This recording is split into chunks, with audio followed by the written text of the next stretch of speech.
অধীনত প্ৰথম পিডব্লিউডি বিভাগক পুঁজি দিয়া হ'ব যে আপোনালোকে এই জনজাতীয় গাঁও কেইখনত ৰাস্তা বনাব লাগিব। ট্ৰাইবেল ডিপাৰ্টমেণ্টে নকৰে, যিটো ডিপাৰ্টমেণ্টে ৰাস্তা বনায় সেই ডিপাৰ্টমেণ্টটোকে পুঁজি দিয়া হ'ব যে আপোনালোকে আমাৰ জনজাতীয় গাঁৱৰ ৰাস্তাখিনি আগতে বনাই দিয়ক। তাৰ পিছত হিসাব কৰা হ'ব যে প্ৰত্যেক ৬৩,০০০ জনজাতীয় গাঁৱত ইলেক্ট্ৰিচিটি আছে নে নাই। বোলে আছে, কিন্তু ৫,০০০ গাঁৱত ইলেক্ট্ৰিচিটি নাই।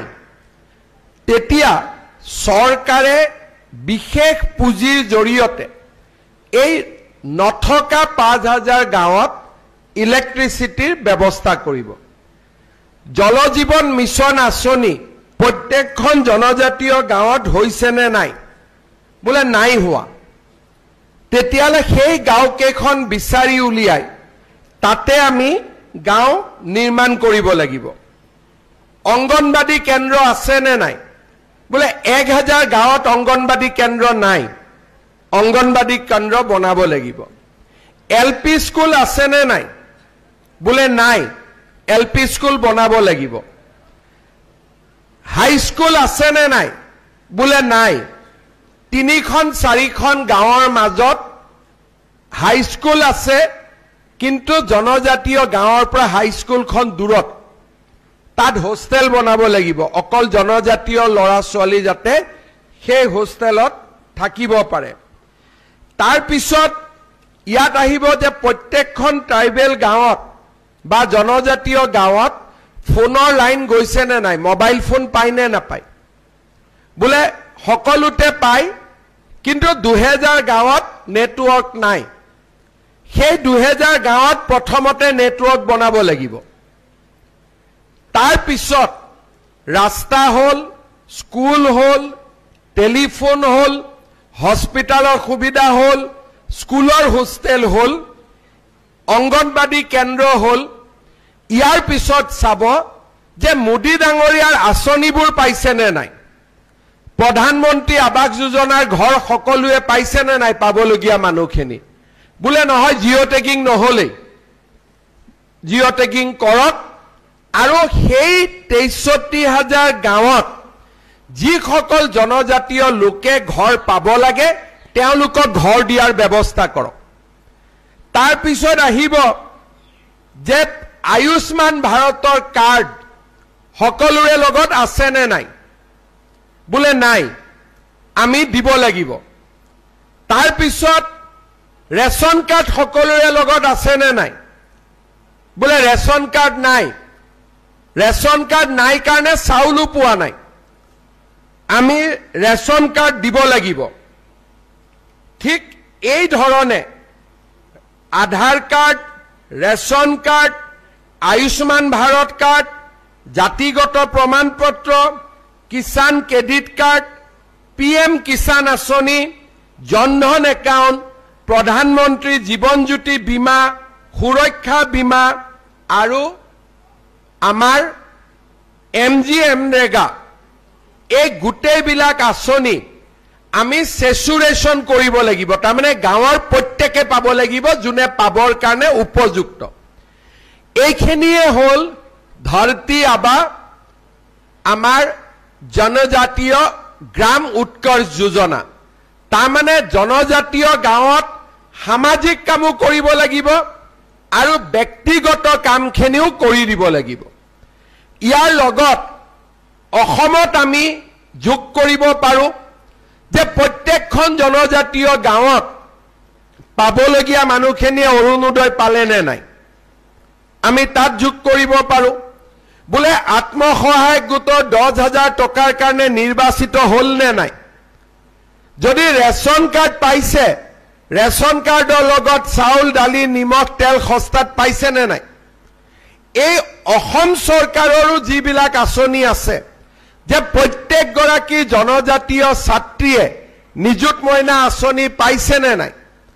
অৰ্থাৎ পোন প্ৰথমবাৰৰ বাবে জনজাতীয় লোকসকলৰ আঁচনিৰ পৰা যাতে তেওঁলোক বাদ পৰি নাযায় সকলো ডিপাৰ্টমেণ্টে এই গাঁওকেইখনৰ উন্নয়নৰ বাবে জপিয়াই পৰিব আৰু এইটোৱে হৈছে বিৰছা মুণ্ডাৰ নামত প্ৰধানমন্ত্ৰী ডাঙৰীয়াই উৎসৰ্গ কৰা ধৰতী আবা জনজাতীয় গ্ৰাম উৎকৰ্ষ যোজনা আৰু তাৰ বিষয়ে আলোচনা কৰিবলৈ আজি আমি ইয়াত সমবেত হৈছো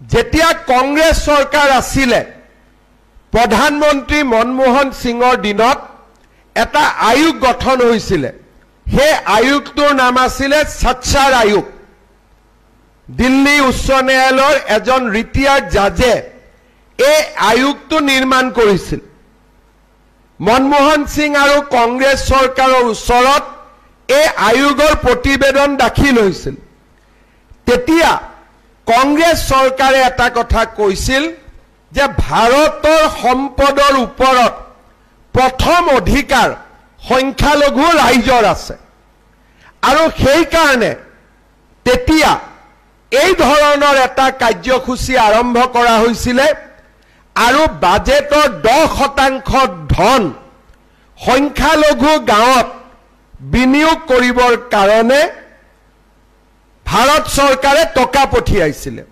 অসমতো আহিছিল তেতিয়া আমি মাইনৰিটি গাঁওবিলাকত ITI কৰিছিল ডাঙৰ ডাঙৰ স্কুল কৰিছিল হাজাৰ হাজাৰ লোকক সেই সময়ৰ ইন্দিৰা আৱাস যোজনাৰ ঘৰ দিয়া হৈছিল অংগনবাদী কেন্দ্ৰ বনোৱা হৈছিল আৰু সেই আঁচনিটোৰ নাম আছিল প্ৰধানমন্ত্ৰী জন কল্যাণ যোজনা আমাৰ চৰকাৰ আহিলে আমি কলো যে ভাৰতৰ সম্পদৰ ওপৰত প্ৰথম অধিকাৰ যদি কাবাৰ থাকিব লাগে কাৰ থাকিব লাগে সংখ্যালঘু লোকসকলৰ নে ভূমিপুত্ৰসকলৰ সংখ্যালঘু লোকজনকো যদি মই সুধো অসমত যদি এজন মই মুছলমান মানুহকো মাতি আনি সুধো যে মোৰ লগত 1 টকা আছে প্ৰথমত মই কাক দিম তেও কব যে প্ৰথমতে ট্ৰাইবেল মানুহখিনিক দিয়ক কাৰণ তেওঁলোক অসমৰ ভূমিপুত্ৰ কবনে নাই কিন্তু এই সামান্য কথাখিনি কংগ্ৰেছ চৰকাৰে বুজা নাছিল আৰু তেওঁলোকে কৈছিল যে নহয় যদি চৰকাৰৰ লগত 1 টকা আছে প্ৰথমতে সংখ্যালঘু মানুহখিনিক দিয়ক কিন্তু মোদী ডাঙৰীয়াই কলে যে নহয় আমি সকলোকে দিম কাকো আমি নিদিও সবকা সাথ সবকা বিকাশ কিন্তু প্ৰথমতে আমি ট্ৰাইবেল মানুহখিনিক দি লম এইটো হল মোদী ডাঙৰীয়া আৰু সেই কাৰণে এই আঁচনিটোৰ বিষয়ে আলোচনা কৰিবলৈ আজি আমি ইয়াতে সমবেত হৈছো আমাৰ অসমত জনজাতীয় লোকসকলক আমি বিভিন্ন স্বায়ত্তশাসিত পৰিষদ দিছো আমাৰ স্বায়ত্তশাসিত পৰিষদৰ ইলেকশ্যন হয় প্ৰত্যেক গাঁৱত এজন MSC থাকে বা জনজাতীয় লোকসকল কাউন্সিলটোৰ লগত জড়িত হৈ থাকে এতিয়া এইবাৰ কাউন্সিলৰ পুঁজি সামান্য ৰাস্তা বনাব নোৱাৰে আৱাস যোজনাৰ ঘৰ বনাব নোৱাৰে সমূহীয়া কাম কৰে কিন্তু এই আঁচনিটোৰ সুবিধা লৈ আমি কাউন্সিল ৰাজ্য চৰকাৰে লগ লাগি প্ৰত্যেকখন ট্ৰাইবেল গাঁৱত ৰাস্তা বনাব পাৰো ইলেক্ট্ৰিচিটি দিব পাৰো খোৱা পানী দিব পাৰো অংগনবাদী কেন্দ্ৰ মডেল বনাব পাৰো চৰকাৰী হোষ্টেল বনাব পাৰো আৰু সকলো ব্যক্তিকে PM কিষাণ সকলো ব্যক্তিকে আয়ুষ্মান ভাৰত আয়ুষ্মান অসম সকলো ব্যক্তিকে অৰুণোদয় সকলো মহিলাকে মহিলা উদ্যমিতা এই আঁচনিবিলাক আমি দিব পাৰো সাধাৰণতে আমি যেতিয়া লিষ্ট বনাও আমি গাঁও গাঁও লিষ্ট বনাও কিন্তু এইবাৰ লিষ্ট বনাওতে এই আঁচনিটোৰ অধীনত লগত এটা অৰ্ডাৰ আহিব যে বেলেগত লিষ্ট বনাব কিন্তু ট্ৰাইবেল ভিলেজত 100% কৰি দিব এইটো হল পাৰ্থক্য আৰু এইটোৱে হল